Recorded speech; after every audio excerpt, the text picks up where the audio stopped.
Mesdames, messieurs, sous vos applaudissements, Véronique Gallo. Bonsoir Namur et the Joke. Ça va, vous allez bien? Mais est-ce que vous voyez déjà un peu la pression qu'on met sur nos épaules? Voilà, il faut sauver le monde maintenant. Alors écoutez, je suppose que vous le savez, mais moi j'ai 47 ans, je suis divorcée, j'ai 3 enfants, et je réfléchissais justement à ça il n'y a pas longtemps, je me disais, mais c'est vrai que nous les femmes, on a une tendance naturelle à se mettre la pression tout le temps. Mais c'est vrai, c'est quand même un petit peu notre spécialité, non? Oh la mauvaise foi! Oh, je vois toutes ces femmes qui font, mais non, mais moi pas du tout, absolument. Bon, est-ce que vous avez déjà vu les artistes au cirque chinois? Le numéro avec les baguettes et les assiettes, là. Ben, ça, c'est quand même un petit peu nous au quotidien. Comment? Manger 5 fruits et légumes par jour, faire attention à mon teint, ma ligne et ma santé? Pas de souci. Quoi? Être la seule qui va tout le temps chercher les enfants à l'école et qui les conduit à toutes leurs activités? Oh bah oui, mais enfin, tu sais, c'est normal. Rendre le dossier parfait et impeccable pour 16 heures alors qu'il était initialement prévu pour demain. Non, mais bien sûr, compte sur moi, mets-le sur le pied. Accueillir l'autre lorsqu'il rentre du travail et lui consacrer toute la soirée dans la joie et la bonne humeur. Écoute, mets-le dans la bouche. Oui, mais évidemment qu'à un moment donné, on perd l'équilibre. Évidemment. Alors que si on observait les hommes, ils sont où les hommes? Alors, oh mais il y en a plein. Il y en a même au premier rang, il y en a partout, on peut les applaudir. Moi je suis contente qu'ils soient là. Moi je suis ravie. Non mais c'est vrai, si on observait les hommes, on verrait que les hommes ne font pas du tout comme nous. Mais les hommes ont tout compris. Les hommes prennent une assiette, peut-être une deuxième assiette, mais surtout s'il y en a une qui tombe, ils font « Oh ben mince, c'est cassé !» Ben, c'est super intelligent.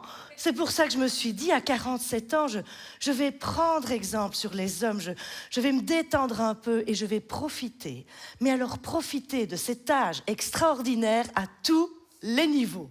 Enfin, à tous les niveaux. Physiquement, bon, 47 ans, on sent quand même bien qu'on a atteint une espèce de sommet dont on ne peut plus que descendre. Bon, 47 ans, c'est quand même un âge où on commence tout doucement à avoir peur de vieillir, enfin, surtout si on est une femme. Parce que quand on voit ce que la société nous renvoie, bah oui, parce que d'un homme qui vieillit, qu'est-ce qu'on dit? On dit qu'il vieillit bien. Même un mec moche devient un beau vieux. Alors qu'une femme moche,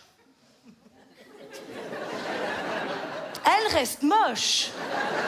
Et d'une femme qui vieillit bien, enfin non, on dit même pas ça, on dit d'une femme qu'elle vieillit pas trop mal, on dit qu'elle est bien conservée. Mais oui, mais ça veut dire quoi, ça, concrètement? Qu'on est un vieux cornichon dans son bocal? Alors, vous allez me dire qu'on n'a pas le choix. On n'a pas le choix, on est bien obligé d'accepter qu'on vieillit, mais enfin, il y a quand même des signes qui... Oh ben, chez moi, le premier signe qui ne trompe pas sur le vieillissement, c'est que je gémis tout le temps. Pas pour ce que vous croyez, hein. Non, enfin, j'aimerais bien, mais non. Je gémis pour des choses beaucoup plus prosaïques, genre ramasser les chaussettes des enfants qui traînent, ou alors mettre des bas nylons,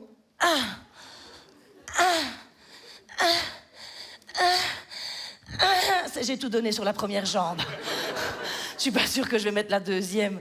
Et vous savez, tous ces petits gémissements, eh bien, il paraît que ça s'appelle le syndrome de Roland-Garros.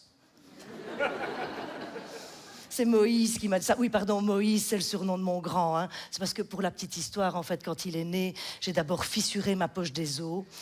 Ah ben, il a fallu 72 heures pour l'en sortir. Donc Moïse sauvé des os, ça a été tout de suite le bon surnom.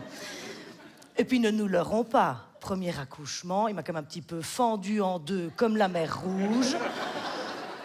Enfin, je vous rassure, hein, aujourd'hui, c'est un jeune homme de 20 ans, magnifique, merveilleux, il a tout le temps raison. Oh. Et je me disais, mais s'il a raison sur cette histoire de syndrome de Roland-Garros, concrètement, ça veut dire quoi? Ça veut dire qu'un jour, je vais devenir la Monica Seles délacée.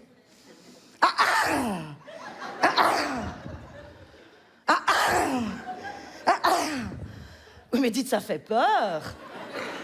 Alors, deuxième signe qui ne trompe pas non plus sur le vieillissement, c'est que maintenant, quand je dors, systématiquement, je ronfle. Oui, mais fort. Et attention, ça n'est pas parce que j'ai bu.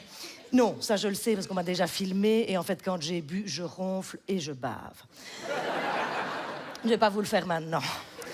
Mais tout ça a un avantage certain, c'est que ma fille qui est venue pendant des années me réveiller au milieu de la nuit pour dormir avec moi, elle ne vient plus. Ah, s'il y a dans la salle des parents qui ont encore des petits soucis de sommeil avec leur enfant, franchement, pensez-y. Vous accueillez l'enfant chaleureusement au milieu de la nuit. Vous le tenez bien serré contre vous. Si possible, la veille, évitez de vous brosser les dents. Et juste au moment où l'enfant se rendort, l'enfant retournera de lui-même dans son lit. Hein? Ah, vous pouvez applaudir, ça marche.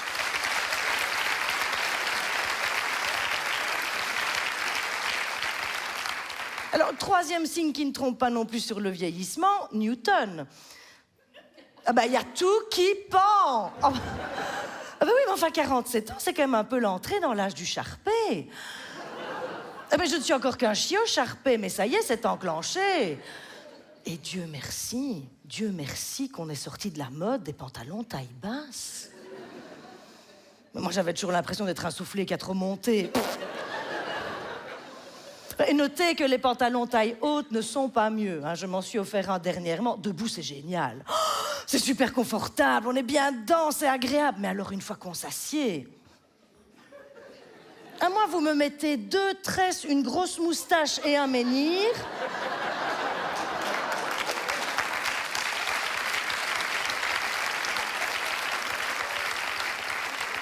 Et je ne mange pas plus qu'avant. Mais c'est vrai, je mange même plus sainement qu'avant. Mais je ne sais pas ce qui se passe. Visiblement, dès que je mange, je fais de la couenne. Et alors, je ne sais pas si vous avez la même chose que moi, mais vous savez, moi, avant, mais je pouvais démarrer, mais sur un claquement de doigts. Maintenant, même quand je me dépêche, je suis lente. Et je vois bien que ça ne va pas s'arranger, parce que j'ai quand même ma mère en miroir devant moi. Ah non, mais ma mère, c'est une femme géniale, hein, elle a une énergie du feu de Dieu. Enfin, ma mère, c'est une centrale nucléaire, elle toute seule. Mais ces derniers temps, je vois bien qu'il y a de plus en plus de fissures dans la cuve. Elle est terriblement ralentie. Vous savez, quand elle vient manger à la maison, après le repas, je la raccompagne jusqu'à sa voiture. Mais bon, je l'aide, hein, je mets son petit manteau, j'ajuste son petit foulard, je la ramène jusqu'à la porte. Et il y a toujours un moment, juste quand je crois qu'elle va partir, où là, elle me fait « Je vais quand même aller faire un dernier pipi à Véronique. Parce que je ne suis pas sûre que je vais tenir jusqu'à la maison. » Oui, mais 20 minutes qu'elle reste dans les toilettes. 20 minutes. Attention, je ne juge pas. Non, mais je sais bien pourquoi. C'est une question de pression. Bah oui, je sais très bien que moi, aujourd'hui, quand je vais faire pipi, ça fait chut. Mais je sais très bien que moi aussi, un jour, ça fera chut.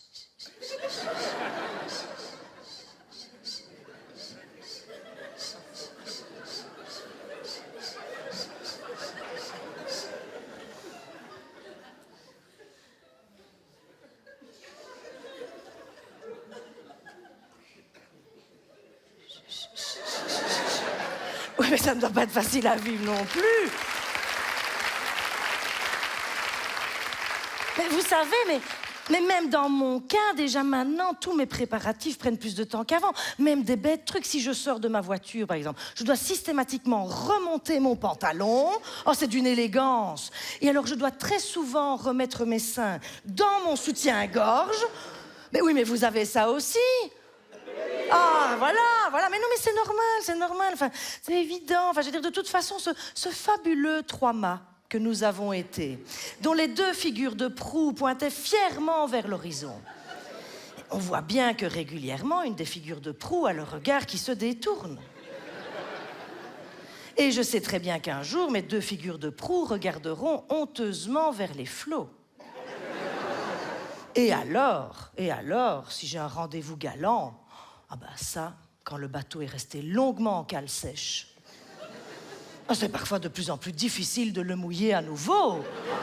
Ah ben oui, non, mais imaginons, par exemple, je ne sais pas, imaginons que j'ai rendez-vous avec monsieur, par exemple. Vous vous appelez comment, monsieur? Comment? Rudy. Ouf. Oh, Rudy. Ouh, ça, c'est un prénom d'homme namurois, ça, Rudy. Oh, j'ai presque envie de dire un prénom de capitaine. Et en même temps, Rudy, ce que je viens de dire n'a aucun rapport avec vous, parce que je pense qu'avec vous, le bateau démarre directement à marée haute. Oui, je vois que vous êtes sensible au vocabulaire maritime. Non, mais je sens qu'avec vous, les vents sont favorables. Hein. Je pense que tous les deux, nous pourrions partir naviguer pendant des heures, peut-être même ensemble, fendre la houle. Enfin, à condition, évidemment, que vous puissiez encore lever votre ancre. Hein. Ah bah oui, mais il n'y a pas que les femmes qui ont des petits soucis en vieillissant, hein, les hommes aussi. Merci beaucoup.